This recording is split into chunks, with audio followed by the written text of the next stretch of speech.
So this session is going to be a different experience. We're having some of our panelists calling in from the United States, and we have one panelist with me here physically, Mizyed. So let's try. Okay, we have them on. ممكن الشاشة تصير هني بعد عندي اللي موجودة فوق. ما في مجال. Okay. So we have with us, as I mentioned, Mizyed Abdul Jalil is here, and we have Abdurrahman Al-Ataibi. We have both Abdurrahmans, by the way, so it's going to be a tricky one. So Abdurrahman Al-Ataibi, I know you just arrived. Alhamdulillah Salama, he just landed, and he's joining us. Abdurrahman Zanki, are you with? Can you hear us very clear? Can you hear me? Yeah, I can hear you. Okay. Yes.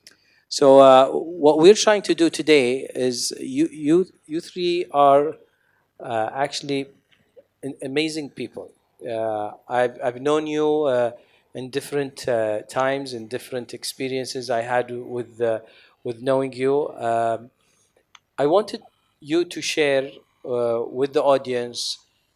This is also going to be a recorded session where we're going to also provide it to a lot of bigger audience, and we wanted to capture through your inspiring stories. If you share your stories with us, where are you today? What was your journey?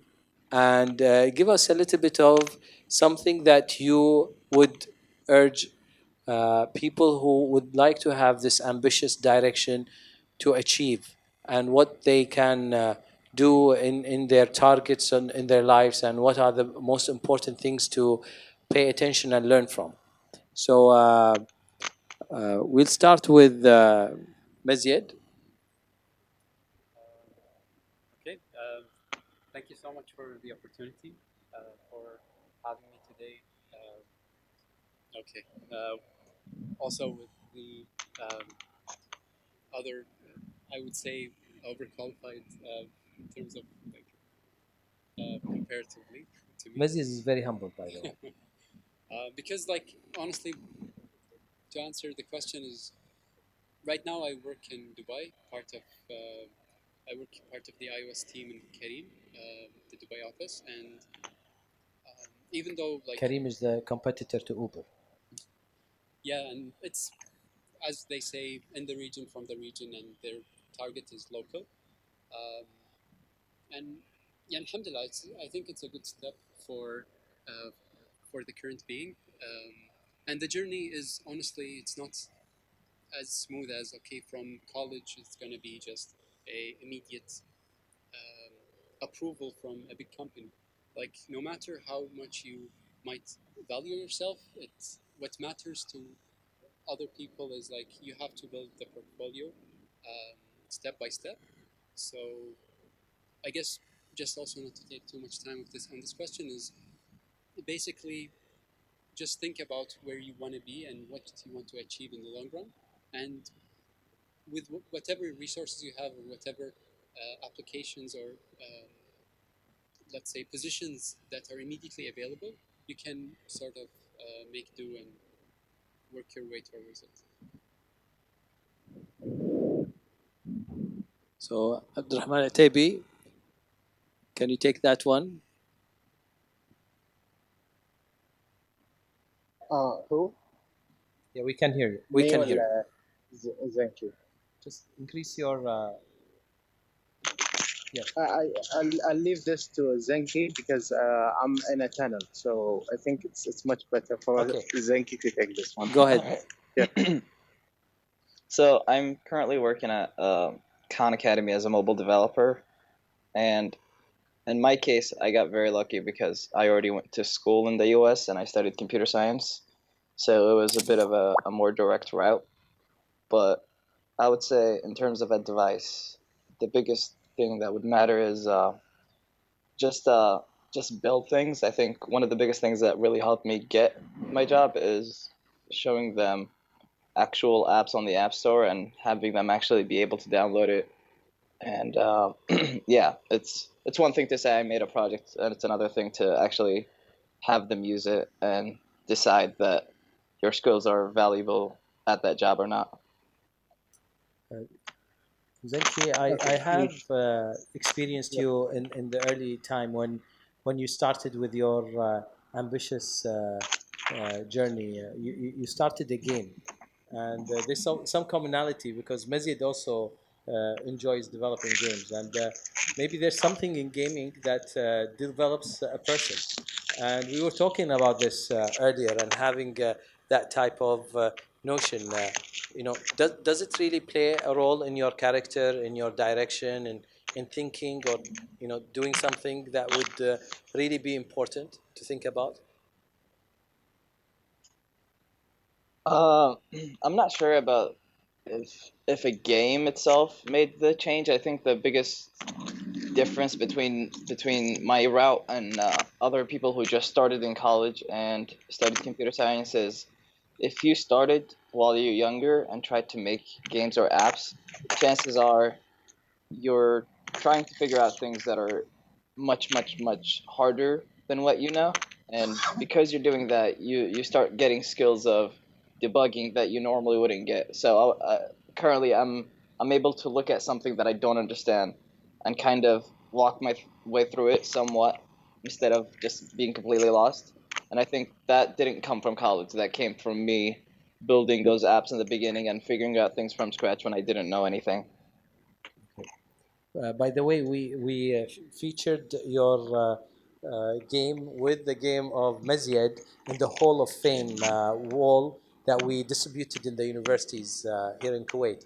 We had an exercise that we did it. And by the way, if you don't know this, he had the Doodle Destroyer that was featured on CNN a long time ago, hitting a 1 million download, and I think it was an impressive time at that moment. And it really caught attention. So that's why I say there's commonality between you and Mezied because both of you were on that wall of fame that we had. So, Atebi, is it good to talk now or should we? Yes. So I come from a different background and also a different career. I basically got accepted into academia, and I wanted to pursue academia after graduating from my undergrad, and I did the computer engineering / PE. So when I did that, I basically knew that I want to go back into academia, and that's why when I went back to Kuwait, I joined KISL, Kuwait Institute for Scientific Research, and I knew that I'm gonna go back to grad school, and that's why basically right now I'm in at MIT. But the one thing that people should also take into consideration is the people that you always hang out with, and also you who are your friends. Uh, Many people maybe don't know, especially the audience, that outside of this call, me and Maziad and other people in the crowd, we basically chat on a daily basis. So it's one of the important things that you should uh, take and also work hard to find is finding like-minded people to surround yourself with. That's a good point. So surrounding yourself with people who can support you, that's the support system you need. Making it possible that you learn from each other and sharing. And I know that Definitely. Mazid has been also helping a lot of people. He never said no to anyone who reached out to him, and it's been very fruitful. I hear a lot about people really that made a big difference on solving their problem by getting that type of advice. So Mazid, what's different in your life today that you think that is making you evolve? And out of certain experiences, you've been in different places in the world, from Silicon Valley, Japan, being in Kuwait. I see your father, and your father keeps telling me we barely know where he is anymore. He's like everywhere. And today, the world is evolving. I like what Al-Ataibi was telling us that he's still connected. You know, and, although you guys are in different places, but you're connected on a virtual level, meaning that there is something there that is happening, and connecting with each other is helping. So share that and let us know more about what you can advise others. If what type of feelings do you have for that? Absolutely, it's quite a interesting question actually, and I have to say also I've been thinking about the points that Abdurrahman raised because they're really excellent points. Basically, I would say that yani, from each garden a flower, because I would say like when I went, for example, to San Francisco, I felt that I kind of needed to escape the current bubble that I was in terms of especially developing Dama. I was literally stuck with this game for at least 3-4 years at that time, and it felt like, okay, there has to be an escape velocity at some point where I can see myself releasing the game. And honestly, I went to San Francisco. I just sat with a group of people, just socialized, and one of them happened to be, for example, an Apple engineer, and he kept pushing me towards functional programming. I won't go into too much technical details, but to get to the point, he kind of somehow gave me the inspiration to shift my approach to building the app. And that was the inflection point that helped me exactly 1 year from that point to release Dama, even though I was struggling for years before that. So I would say I sometimes leave for inspiration, leave to make sure that I'm well aware of like different ways of approaching problems or looking at problems or tackling certain issues. So I guess that's basically where it stems from, like going around and traveling a lot. One of the things that I like also to discuss is, you being exposed, being in other places in the world. What do you feel that if you had like a magic bag and you can capture something from places you've been to, and you would love to take it back with you to Kuwait as a soqa, but this is like something that impressed you, something that you would like to have it in Kuwait, something that really wanted, that we really need, and you see that there is something there. And today we announced something, and in my opening session, we announced the Silicon Farij.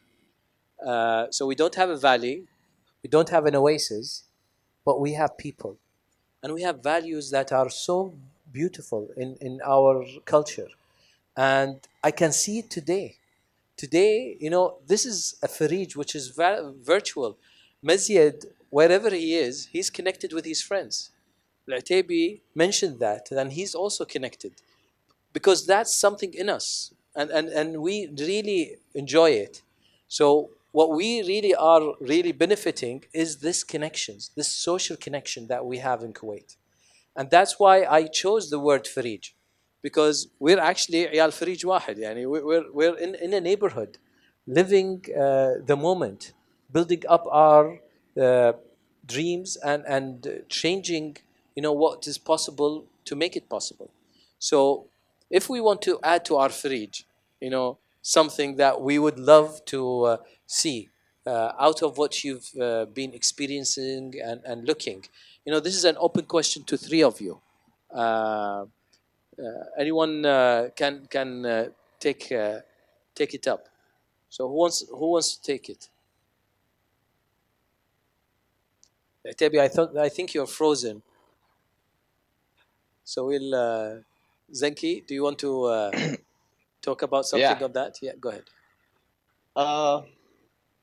So I'm not one to give advice, so don't listen to my advice. But that's like telling us to listen to your advice. That's a good programming. I just Well, anyways, I think one thing that a lot of times people miss is hardcore technical skills. I think a lot of times the thing that I've seen that is the most impressive and helpful working with people around in my job is I'll work with people who are not just able to deliver on something that is barely working, but they'll have the knowledge enough. They studied this 6 years, 8 years through actually practically building the software, but also, going to school in it, reading about it, and those really hardcore technical skills are, I would say, the most important thing. You can get better at making apps and all of that, but if you don't have the hardcore technical skills that make you essentially be that top of the food chain as a developer, you won't really have a great time looking for a job, because even the apps that you build will just be crappy. That's essentially what I did when I started. All of my apps were built on bad skills, and bad skills they'll help you as a stepping stone, but I would say don't get stuck at that stepping stone. That's what I did initially. I got stuck in the stage of me not being able to get better, and that it was hard for me to get better. It took me 4 years of college to get better, but if you can find a better way, whatever it is, reading books, building apps, contributing to open source, whatever it is, I think getting stuck at that stage and not advancing can make you feel like you're advancing when you're in reality you're not. JB, while you were frozen, I think you arrived at home. So welcome back home. Yes. Yeah, and we addressed the subject. Yes. I don't know if you heard us about the silicon fridge. Yes, I heard it, and it's an amazing analogy. So and انت you and Mazid are عيال فريج of the silicon. So you showcased that in your statement just a moment ago. So take us through, what do you think, if you want to bring Soqa to Kuwait from something that's out there? Okay. So I've been thinking of this question a lot, actually, especially because I'm at where I am right now. I talk to a lot of GCC people, and we always talk about what made Silicon Valley the way it is, what made America this great nation, and how basically they came in, and how they sustain and continue to innovate on a basically annual level. And I think it's not the buildings. It's definitely, even when you look back at the footage, it wasn't the buildings. It wasn't the small alleys between houses. It was basically the people and the social structure. Each node in that stage was integral and was contributing to the whole society and the whole village. I think the investment from people is the most integral part when it comes to establishing any successful nation or community. Each node needs to be contributing to this success. And I think it's the social structure. It's by social structure I mean the people you surround yourself with, the people you hang out with, the people that you talk to. You need people that challenges you and also support you when you need support. You need people to go back and ask if you need help, but also but also be harsh when you basically be hard on yourself, or basically challenge yourself too much that they know that you're going to fail, or you're doing something that's out there that's not healthy to the community and also to yourself. I think this combination of having good people and also smart, talented people around you is the most integral part. And I think, especially in Kuwait and we have a lot of good and talented people. Uh, Talent is rare and it's a scarce resource everywhere, even the states. Many companies struggle with it. But when you go to different countries, especially in the GCC, and you look at who is participating in events like Startup Q8 or any social gathering, especially technical, you don't see the locals. You see expats, and there's nothing wrong with that. But in Kuwait, I think we have a healthy community that encourages any talented person to innovate, and that's what I would love to have and keep in Kuwait. Uh, and yeah, that's basically it. Okay. So I will take your question a bit literally and imagine really that I have such a bag. And honestly, I agree. Like part of the previous story I said about the Apple engineer and what Abdurrahman Zenki said about being so passionate about the hardcore tech, I would say that the the synergy on or the knowledge, let's say, that is in the Silicon Valley is purely because of the knowledge that they built over time by having top universities and people just flocking all the way there. Like Elon Musk didn't leave South Africa to go to Silicon Valley because of the weather. It's because of the community and the science community, I guess. Um, so I would take that, put it in the bag, and like one of the stories that stuck in my head in Tokyo, for example, is as I was at a barber shop just getting a haircut, like anyone else. Um, Somehow the interaction even with the barber um, was interesting because he was even so like passionate about his work, and he was very happy that I was happy about the outcome. And he met me even at the door, and up until I was out of sight, out of the alley, he was like bowing at the door. So it felt like everyone there is disciplined and is very, um, let's say, proud of their craftsmanship. So I would say that the Japanese pride really stuck in my head with their politeness, and I would definitely take that because if we can be proud of and be behind what we build, then perhaps we can achieve more.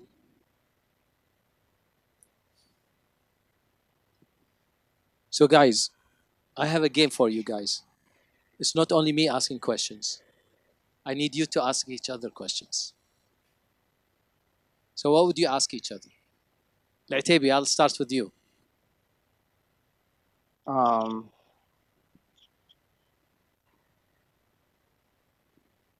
that's a tough one. Okay, just give me 1 second. Let me think about it.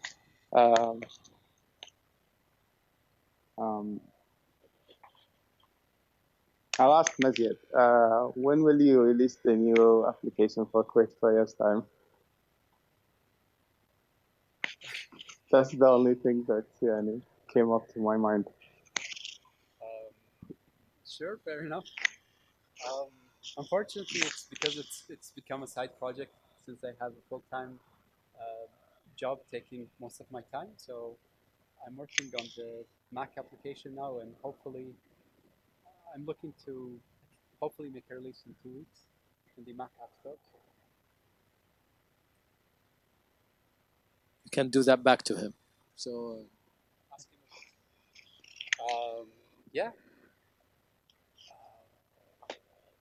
So, uh, just to be honest as well, like Abdurrahman was extremely generous to host me as well in Boston and show me around and have me mesh a bit with the community while I was there. So I'm super grateful for that. And I have to ask, what was the next? What was the latest crazy project at Media Lab? Like since the fire alarm system they uh, predicted in Thanksgiving because of turkeys. since that, so this is MIT Media Lab that they're talking about. So I'll give you a little bit of background for the audience, because you've been to the Media Lab, you know obviously what the Media Lab is, but most of the people in the crowd, I would assume that they don't know what the Media Lab is. And I'm saying that because there is a backstory to this comment, and also because I'm the first and only Kuwaiti who happened to join this lab. It's at MIT, and hopefully not the last. Hopefully not the last. I'm working with KFAS inshallah to increase that number by having any visiting students, and it's still in the cooking. There's nothing official. There's nothing, but hopefully, inshallah, we'll have something. So the Media Lab started back in '85, and the goal was they wanted that lab to be the applied computer science department at MIT. Many people know that MIT is number one when it comes to computer science, just like UC Berkeley, where Abdurrahman graduated from, just like Stanford and CMU. CMU Carnegie Mellon University. So basically, in '85, they come up with a concept saying this great machine would invade the human race, and it's going to be part of the daily routine, and we need to interact with it on a daily basis. So let's make it usable, and let's conduct research on it.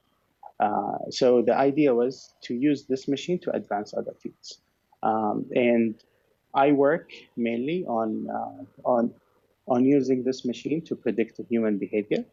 And also machine learning. So I use machine learning to predict human behavior. So I think the best, and also, so historically speaking, when the lab was established in '85, in '86, they invented the first touch screen, and they released it to the people, and people complained saying this invention would not work as an input device to the computer, because screens were not finger resistant back then, fingerprint resistant, and also pixel size was huge. So when you want to touch something, your hand would block it. And it was also sluggish, so it was lag. So people complained, but they said, you know what, we think it's a cool technology, let's release it to the wild. And they did. 20 years later, the iPhone came. 21 years later, the iPhone came and changed the industry. So they're known to do these radical moves and radical steps, even though we don't look at it and we don't think about it right now. But in 10 to 15 years from now, it's going to be part of our culture, part of our ecosystem. So this is the background. I think the best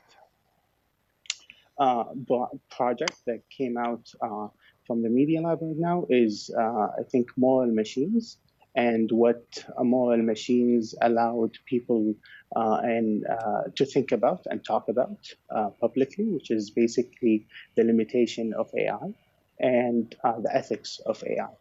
So what can we say, and what can we allow the computers to predict on the human race? I think it's an integral problem that we're going to have in the future, where these machines are deciding on who gets what in terms of loans, in terms of health treatments, in terms of even what movies to watch. So these, and also in the near future, I think 10 years to 15 years, we're going to see these machines driving us from point A to point B. So I think the best project that came out after the project you mentioned is basically the moral machines and the conversation that followed it which is the ethics of AI. You took us in a very nice journey. Thank you. Made us No problem. live some good information. So Zenki had a chance to think. So you can shoot out now 2 questions to Mazid or Abdurrahman. You want to sit here? Maybe it's better for you to see this. So, Mazid, I'm curious. So, I have a very short work experience. I've only worked so far maybe 7 months or so. I'm curious, how would you compare the work you did in the US versus the work you did for personal project versus the work you're doing for Kareem? Very interesting question, and a lot to unfold there, honestly. But I would say that when you're working on a personal project, obviously you're the boss of everything, so you have full autonomy on deciding what the graphics are, how do you want the project to proceed, do you want to pivot tomorrow because you're feeling like it, you can do that. But as you move towards working for companies, this is something that I mentioned for for the introduction, is companies, even though they will value your hard work after you get in. Number one is what you said, like build a portfolio, make sure you have a lot to show on your profile, because that's how you will be evaluated.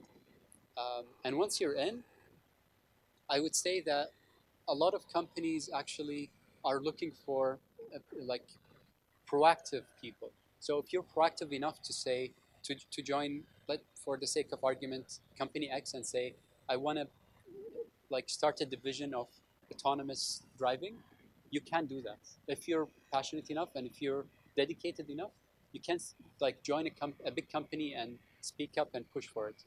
Like, obviously not all conglomerates, but if we're talking about the tech industry and companies that are flexible enough and looking to disrupt certain industries, you can definitely take your passion with you and still be proactive and not kind of be led to work on whatever the other people tell you.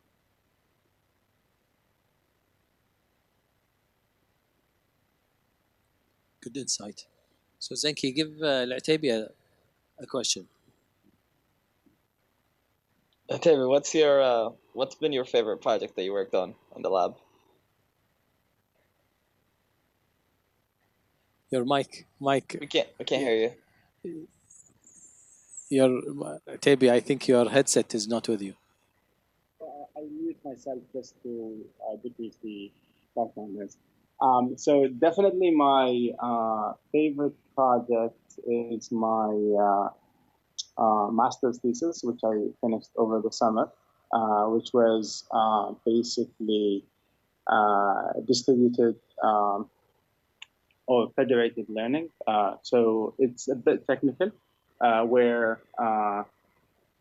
it uses machine learning to learn from different data sets. I'll give you an example. So in the States, you have HIPAA, which is the health regulators, and part of it is hospitals cannot share data unless they get clients or patients' consent. So you have MGH here, which is Mass General Hospital, cannot share data about their patients with different hospitals or even medical companies, drug companies. And I come from academia where more data and also machine learning, more data means better predictors or better predictions. And this is a problem where they can't move the data that they have unless they get consent, موافقة, from every individual patient to move their data from X to Y on a specific project, and they need to have a legal firm and a legal team to write legal contracts to allow this exchange to happen. And Mass General Hospital has like millions and millions of records. So to do that, it's going to be time consuming. It's also not feasible. So there is a workaround so you do learning on the learning. And I think Khan Academy is pioneering on that, but you do it on a different level. So you try to do that on people. We try to do that on machines and data. So you build a machine learning model on Mass General Hospital to predict mortality, for example. And you build another machine learning model on different data set from a different hospital, Mayo Clinic, for example. And then you build a third machine learning model that learns from Mass General Hospital's machine learning model and learns from that. And that becomes your third machine learning, which is able to predict on a global scale. And this was my thesis project for my master's. And there's some trade-offs, obviously. The more distributed data it is, the more the less accuracy you're gonna have. So that's basically the gist of my thesis. It sounds very juicy. It is. You're enjoying it. I'm happy for you. 9 months to finish, but yeah. So I want to leave, closing this amazing dialogue with your last words, your advice, something that you feel that you can give out to anyone who's listening to you, students, youth, people who are ambitious in looking out and looking up to you guys. I would love for everyone to have a chance. I myself, I'm very honored to actually know you, each one of you, and very proud of you guys. You're really the model that really we love to show others, stars that have that passion in them, and they are seeking and doing something, and we want to continue having people like you in Kuwait and seeking potential leadership in the world of digital. So I'll start with Mezied here. So the idea was a word of advice to Silver bullets. Things that you think that something you feel that you live by, anything that you think is something that you can share. fair enough. So I would say probably don't try not to leave any opportunity unentertained. So if you're in a bad situation or a good situation, if you're in Spain, Tokyo, US, no matter where you are, there are opportunities. So just try not to be blindsided by any negativity and try to make sure you entertain the positive side of wherever you are. Um, there's always a positive aspect of almost everything. So hopefully that will lead you to achieve whatever you have in mind. That's what I have. Very well said, and thank you very much. Those are very beautiful words, very deeply accepted. So, who goes next? I think I'll go. Okay, go ahead. So, Mazid mentioned there are opportunities everywhere, and that's true. And I think one thing that you should, or the people should explore is trying to not be scared of failing. I think I failed many times, many times. I failed also classes. So it's part of the learning. I think having this flexibility where you fail, you know that you fail, and then you have this conscience that's basically bugging you in the background allows you to become better, and that's basically also um, goes back to the first point I tried to emphasize, which is basically you need also to know who is around you when you need support. There is a nice quote in English, and also we have a very similar one in Arabic. The English one is birds of feather flock together. بالعربي احنا نقول الطيور على طيور أشكالها على أشكالها تقع. تقع. And also قل لي من خليلك أقول لك من أنت. So there's also a technical term for it, and people actually study this. It's called homophily, where people with similar choices end up doing the similar decisions. And also, you need to be surrounding yourself with people that you feel comfortable sharing your problems with, and also be influenced. People you trust. And I think that's the most important advice that I can give you right now. Thank you. Good advice. Thank you very much. Last but not least. Let's see. I think one of the biggest things that helped me is you should always find yourself in rooms where you feel stupid after. As in, if you're feeling comfortable with your school, if you're feeling comfortable with your job, comfort can come from you not learning. I mean, comfort can be a bit of your enemy. It could also be extremely helpful when you are learning, but if you're putting yourself in situations where at the end of the day you feel like you weren't quite that smart today, you probably learned something that probably made you smarter. And I feel like that's probably been I think that probably is what got me outside of that state that I talked about, the state of me not realizing that I'm kind of stuck at a level where I can't advance too much. And to get at that level, pretty much what helped me is internships in college. And it really helps you a lot when you realize, oh, like let's say you study for 2 months for this final, and then you get a C on it.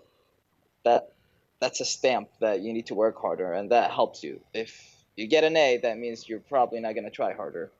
And it's not even just about failing, it's just about having hard things around you that make you extremely, extremely, extremely, like, that challenge every single bone in your body. I would say that's probably it. Thank you.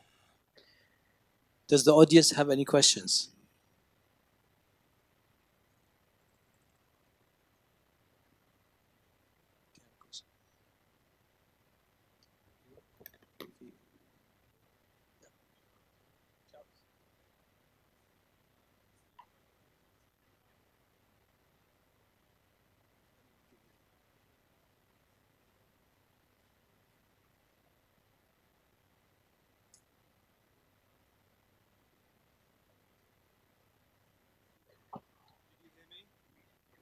Probably not, no, sorry. So I know you've been very busy in America, MIT Media Lab, Silicon Valley, and that brings a lot to the world. I'm wondering, do you think about the rest of the world as well? Quite a lot of people are talking about entrepreneurship now, maybe in South America, across GCC, in Southeast Asia. Are you thinking about venture capital being attracted to there as well in a different kind of model, and Kuwait being involved in that?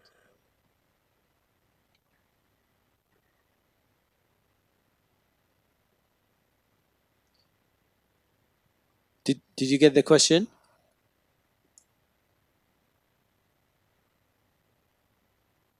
It was about venture capital being attracted to Southeast Asia, and Kuwait is being involved in that. Can you Rest give of us the like world. an example? Yeah, not only Kuwait. Like, can you restate the question in a?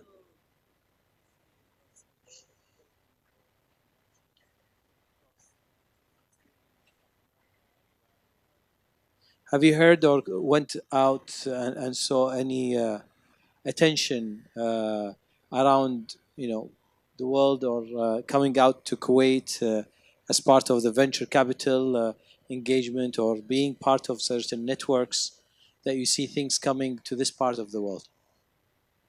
To Kuwait. To be honest, let's look at it from a different angle. MIT message is to build products, or build platforms and conduct research to help humanity as a whole. So there is no specific project that basically looks at Kuwait as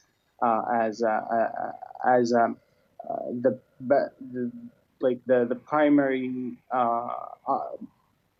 target to this project. So when they conduct research, or when they do projects here, the idea is to impact humanity as a whole, not an individual country, to be precise. But also there are certain problems that's very specific to specific regions. So when they say Kuwait, they say basically the entire MENA region, and also maybe include Turkey for that. So MENA. Okay. But I've seen a project where it's basically very specific to China, because China has a specific culture. I've seen a project that's very, very specific to India because of the population and impact. You see, like the project that you do on for China, for example, and impacts 1.3 billion people. India, very similar numbers. I think 700 million people. So I've never seen a project where they say we would like to help X country, unless this X country has hundreds of millions. Yeah, so interesting to hear what's happening in the US.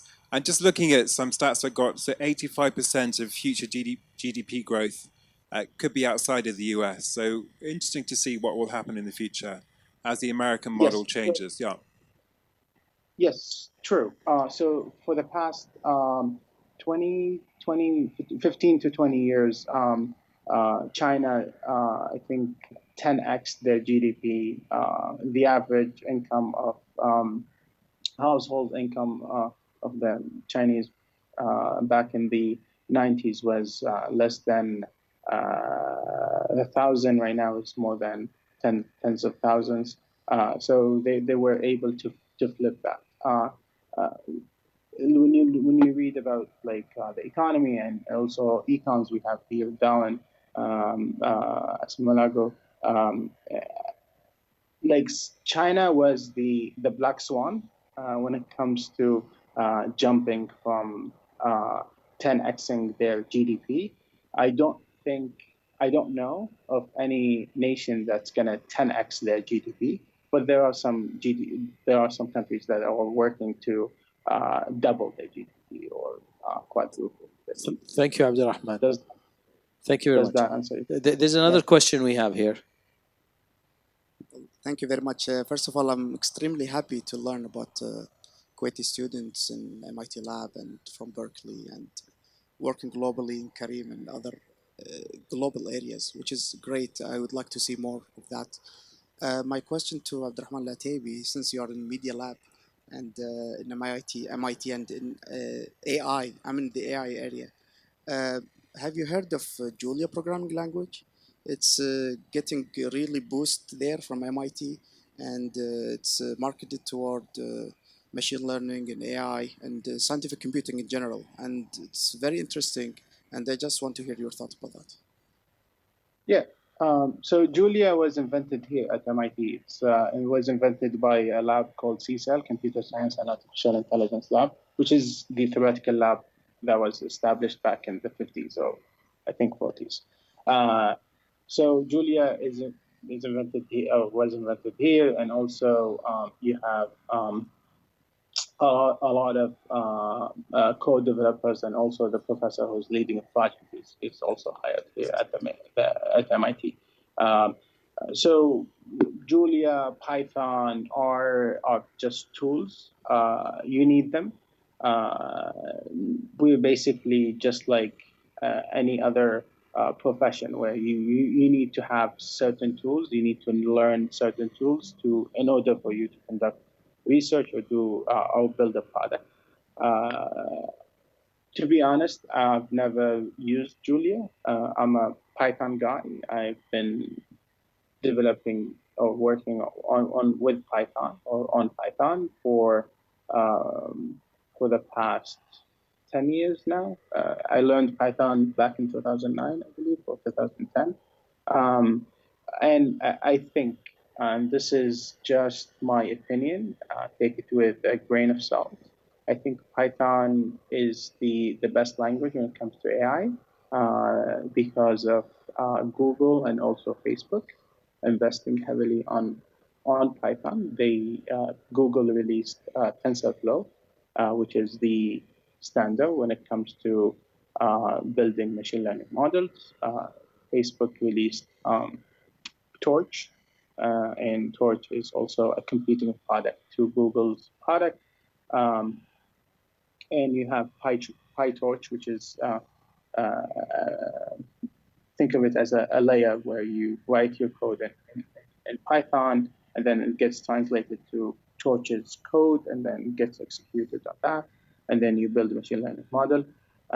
Julia is scientific computing, and if you have a lot of matrices and you want to do a lot of arithmetics and computations on like calculating the eigenvector of a nation that's more than a billion, and you want to optimize for that, then do work on Julia. But I don't see the value. Also, there's like a huge debate in the community where which time is more valuable, you or the CPU or the GPU. And to me, I think my time is more valuable than the GPU's time. So that's why I would invest heavily on. I don't invest in it because I have access to it here.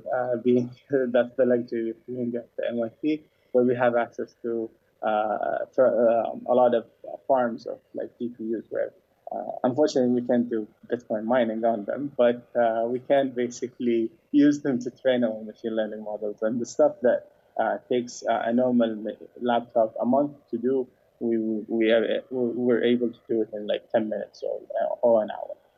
So investing and also having access to this great resource gives us the comfort to conduct research and also do research faster and build machine learning model that could be trained in very short times, and also not use these heavily optimized languages. So I use Python to build machine learning models in TensorFlow. Thank you very much. Is that, yeah, was that okay? You have a thumbs up. yeah. Good. So thank you very much for being with us virtually. Yeah, you are an amazing group, and I want you to stay a little bit longer with us because we're taking photos with you being on stage. So we're passing out your certificate, but it's going to be a challenge to get it through the screen. But we'll take some pictures with you in the background. So Okay. أحمد joined me من اللجنة المنظمة الملتقى. So he's joining us. First, come, let's take a selfie with them. So we're taking a selfie first with you, me and Mazied. I'll send it to you by WhatsApp very soon.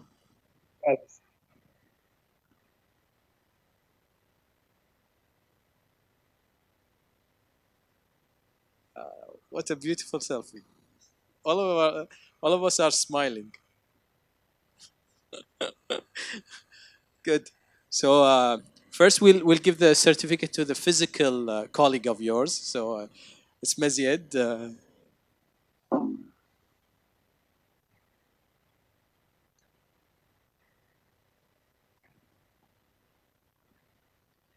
And then Abdurrahman Zenki. So we'll put it up to him. like that, and take. I hold it like that, and the photo will put up. Thank you. You'll be smiling, and your certificate is under you on this on stage. So, and we'll have L'Ataibi's certificate. I'll try to hold it. Can I hold it like that? Put your finger down. You're like a giant now. Cheers. We will have a group photo. يلا حياك مزيد.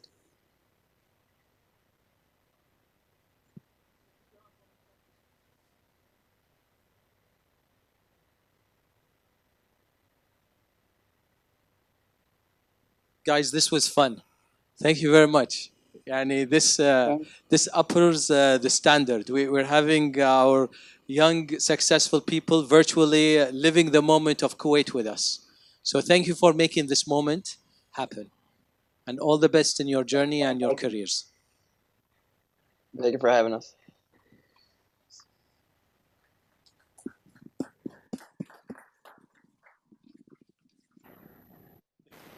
And thank you for the audio-visual people who made this happen. I know it was a challenge. Good job, everyone.